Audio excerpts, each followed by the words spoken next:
আসসালামু আলাইকুম। দেখেন ঈদ আসতে না আসতে আমরা শপিং মলে চলে গেলাম। দেখেন মার্কেটে যাওয়ার পরে কোনো ভিড় নাই, রাত বাজে 11টা। আমরা গেছি মার্কেটে, আমার মেয়ে গেছে, সবাই 4-5 জনে মিলে গেছি একটা 3 পিস কিনতে। তারপরে যাওয়ার পরে দেখেন দোকানে বিভিন্ন ধরনের অনেক 3 পিস, গস কাপড়, ওড়না, মানে অনেক কিছু আছে দোকানের মধ্যে।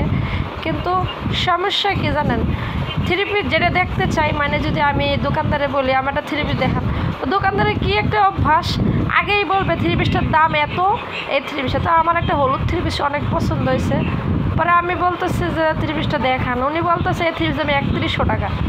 তো 3 পিসটা দেখলামই না খুললা, এখনই দাম বললে বয়ে রয়েছে। তখন বেটারে বললাম যে আপনি যে সব সময় এরকম করেন, এটা কোনো কথা হইলো? যাক, বেটা বলতেছে যাক আপনি বন্ধর টাইমে আসছেন, কি বলবো, নেন দেখেন। পরে 3 পিসটা দেখলাম, কালারটা জাস্ট খুব সুন্দর, এরপর উন্নাটার বেশি সুন্দর। দেখেন আমার মেয়ে কি দুষ্টুমি করতেছে, মানে উন্নাটা এত সুন্দর, আমার কাছে খুব পছন্দ। বেটার তারপর অনেক দাম শুনে আবার বললাম আরেকটা দেখান। তো বেটা মনে করতেছে আমাদের অনেক বাজেট কম, তাই বারবার মানে রিকোয়েস্ট করতেছে এটার থেকে ওটা ভালো, ওটার থেকে ওটা ভালো, এরকম বারবার করতেছে। তখন বেটারে করতেছে আপনি এরকম করেন কেন, আপনি আমাদের দেখাবেন, পছন্দ হবে, তারপরে তো দাম বলবো, এরপরে আমরা নিব। বেড়া বারবার মানে অন্য 3 পিস দেখা, যেগুলো আমার ভালো লাগে ওগুলো দেখায় না, বলে জানি এগুলার প্রাইস অনেক বেশি, আপনারা কত নেবেন। মানে আমরা তো মধ্যবিত্ত পরিবার, তো মানে খুব মডেল হয়ে রাতে আর কি মার্কেটে যাওয়া হয় নাই। তো যেরকম ছিলাম ওই রকমই, বাসার পাশে মানে একটা দোকান, যেরকম ছিলাম ওই রকমই গেলাম। তখন আমি বলতেছি যে ঝুলটা ছোট হবে, তো দোকানদার বলতেছে না ছোট হবে না, এটা আপনি শরীরের মাপে দেখেন। তখন আমার আফারে শরীরের লগে মাপাইয়া দেখাইলো বেড়া যে এর সে আর কত বড় দিবেন, এটাই ঠিক হবে। মানে লোকটা আর কি যা বলে সঠিক কথা বলে, কিন্তু কেমন জানি উনি চা বুঝে এটাই। তখন আমি বললাম একটা 3 পিস দেখান, দেখি না। তখন সে আরেকটা দেখাইতে গেছে, যাওয়ার পরে বলতেছে আগে উন্নাটা দেখেন, কত বড় উন্না, 3 পিসটার দাম, মানে অনেক কথা কাটা কইতাছে। পরে আমি বললাম না এটা ভালো লাগতেছে না, আপনি অন্য একটা কালার বের করেন।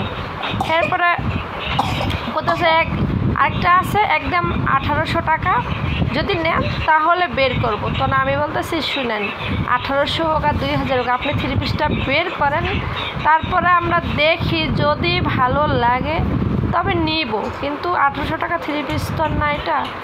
তারপর বলতেছে কেন, কত টাকা, আমাকে আগে বের করেন। উপরে 3 পিসগুলো আমার খুব পছন্দ হয়েছে, কিন্তু দোকানের 3 পিস আছে সুন্দর সুন্দর, কিন্তু দামে পোষায় না, বেটা খুব দাম চায়। তো ওই 3 পিসটা দেখেন হাতে যেটা, এটাই পছন্দ হয়েছে, এটা নিব, কিন্তু বেটা একদম 1800 টাকা চাইতেছে। আমি বলতেছি না 1800 টাকা না, বলে আপনি কত দিবেন সেইটা বলেন। আমি বলতেছি এটা আমি 1200 টাকা দিব। তখন বলতেছে আপনি যে কথা বলছেন এতে আমি দোকান ছাইড়ে চলে গেলাম। তখন লোকটা বৈশা পড়ছে, মানে আমার দাম হয় না বৈশা পড়ছে। তখন আমি বলতেছি তাই বেশি কমিয়ে গেছে। তখন লোকটা হাসতে, তারপরে আমি বললাম যে আমার একটা দুঃখ যে আপনার দোকানে আমি কখনো আইসাটা 3 পিস কিনতে পারিনি, কারণ আপনি দাম যেটা বলেন ওটা নিয়েই চুপচাপ বসে থাকেন। তো আমার মনে হয়েছে যে এই দোকানে আমি কিছু কিনতে পারবো না। তখন বেটা একটা নর্মাল 3 পিস দেখাইতেছে যে এইটা দেখেন। তো আমি বলতেছি এইটা একই, কিন্তু এইটা হলো কাপড়টা নর্মাল আর ওইটার কাপড়টা একটু হ্যাভি। তখন লোকটা বলতেছে এটা বাংলা আর ওইটা হলো ইন্ডিয়ান।